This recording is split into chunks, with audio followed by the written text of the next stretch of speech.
এই যে রমজান মাস সামনে আসে দেখে নিয়েন, বহু ব্যবসায়ী তাহাজ্জুদ পড়বে, তারাবিও পড়বে, মসজিদে গিয়ে ফটর ফটর করা শুরু করবে, লাইট নাই কেন, এসি নাই কেন, ফ্যান চলে না কেন, বড় বড় কথা। সারা বছর তো মসজিদে আসে নাই, তারাবি নামাজে আসবে।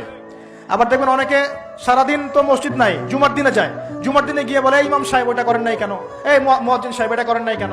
আছে না এমন লোক? এই শ্রেণী মানুষ আছে দেখবেন, এরাই ফটর ফটর বেশি করে রমজান মাসে। রমজান মাসে দেখবেন নামাজে তারাবিও পড়বে, মাপেও কম দিবে। এরকম লোক আছে না? মাপে যারা কম দেয়, এই পাপের কারণে সমাজের মধ্যে দুর্ভিক্ষ নেমে আসে। আমাদের অর্থনৈতিক অবস্থা এমন জায়গায় দাঁড়িয়ে আছে না, দুর্ভিক্ষ যদি চলে আসে অবাক হওয়ার কিছু নাই। দুর্ভিক্ষ চলে আসলে আপনার অবাক হতে পারেন, আমি অবাক হব না। এমন একটা জায়গায় দাঁড়িয়ে আছে, এমন একটা জায়গায় দাঁড়িয়ে। এবং রমজান, এই রমজান মাসে এমনি তো দ্রব্যের দাম বেড়ে যায়, এবার যার কি হবে আল্লাহ ভালো জানে। আমার মনে হয়, আমার ভয় হয়, একদম নিম্নবিত্ত মানুষ যারা এবার রোজা রেখে ইফতার যখন করবে তখন হাত তুলে আল্লাহর কাছে বদদোয়া করা শুরু করবে। এটা আমার ভয় হয়। এবার অপেক্ষা করেন, দেখতে থাকেন সামনে কি হয়। প্রতিটা পণ্যের দাম অলরেডি বাড়া শুরু হয়ে গেছে।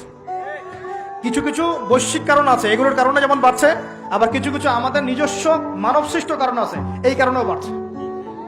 মানব সৃষ্ট কারণগুলো বুঝতে হলে আপনাকে বেসিক কিছু অর্থনীতি বুঝতে হবে। এটা পড়াশোনা করেন, দেখবেন আমি গত লেকচারে বলেছিলাম। আল্লাহ রাব্বুল আলামিন আমাদের সবাইকে হালাল খাওয়ার তৌফিক দান করুন। সমাধান কি তাহলে? সমাধান হচ্ছে অপচয় কমাতে হবে।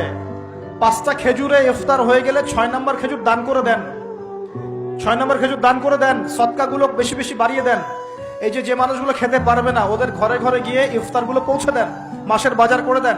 যাদের সামর্থ্য আছে, জাকাত ফরজ হয়েছে, জাকাতগুলো দিয়ে দেন। আল্লাহ পাক তৌফিক দান করুন। দুর্নীতি বন্ধ করেন, কালো টাকা বন্ধ করেন। কত টাকা পাচার হয়ে গেল বিদেশে, সেগুলো কে ফিরিয়ে নিয়ে আসবে? এই দায়িত্ব কার? মনে রাখবেন, একটা পাপের হিসাব না দিয়ে কাল কিয়ামতের মাঠে কোনো দায়িত্বশীল পার পাবে না ইনশাআল্লাহ। কোনো দায়িত্বশীল না। না, এই যে আমি লেকচার দিচ্ছি না, আল্লাহ পাক আমাকেও দাঁড় করাবেন। দাঁড় করায় বলবেন, তোমাকে আমি দিনের যে জ্ঞান দিয়েছিলাম সেই জ্ঞানের হক তুমি আদায় করেছো কিনা হিসাব দেওয়া। এই যে বড় বড় মুফাসসিরে কোরআন, মুফতি, মুহাদ্দিস বসাচ্ছেন, পাংখা দিয়ে বাতাস করছেন, হ্যাঁ, চা খাওয়াচ্ছেন, কফি খাওয়াচ্ছেন।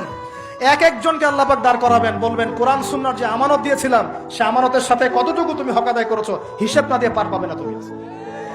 ফাইজলামি মনে করেছেন নাকি দিনকে? ঠিক একইভাবে সমাজের, রাষ্ট্রের দায়িত্ব আল্লাহ পাক যাদেরকে দিয়েছেন, এক একজন ব্যক্তিকে আল্লাহ পাক দাঁড় করাবেন।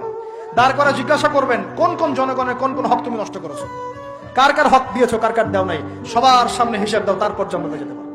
এত সহজ না।